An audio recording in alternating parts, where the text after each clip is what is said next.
Hello అందరికీ welcome back to my channel. చిన్నప్పుడు ఎప్పుడైనా మా నాన్న కోడిని కోసినప్పుడు మా అమ్మ కొంచెమైనా చికెన్ దాచిపెట్టి ఇట్లా చుక్కకూర కానీ లేదా టమాటో కానీ వేసి వండేది. మా అమ్మ వండే కూరల్లో నాకు చాలా చాలా ఇష్టమైన కూర చుక్కకూర చికెన్. ఇదైతే ఈరోజు ఎట్లా చేయాలో చూపిస్తా. మస్తు టేస్ట్ ఉంటుంది, కంపల్సరీ ట్రై చేయండి మీరైతే.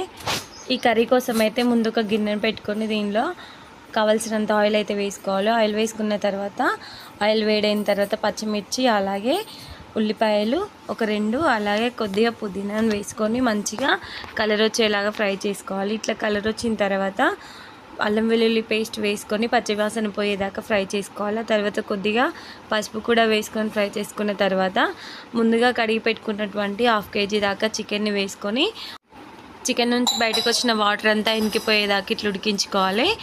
చికెన్ మెత్తగా ఉడికిన తర్వాత దీనిలోకి కారము ఉప్పు కావాల్సినంత యాడ్ చేసుకొని ఈ కారము ఉప్పు మంచిగా ఫ్రై అయ్యేలాగా కలుపుకోవాలి. అట్లా ఉప్పు కారం ఉడికిన తర్వాత 2 చుక్కకూర కట్టలను అయితే ఇట్లా మంచిగా సన్నగా తరుకొని పెట్టుకోవాలి. ఈ చుక్కకూరను కూడా దీనిలో వేసుకొని ఒక 5 నిమిషాల పాటు ఉడికించుకుంటే మెత్తగా ఉడికిపోతుంది చుక్కకూర.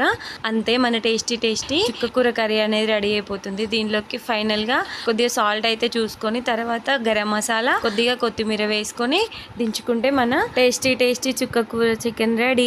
ఇంకేంటి, ట్రై చేస్తారా? మస్తు టేస్ట్ ఉంటుంది, కంపల్సరీ ట్రై చేయండి.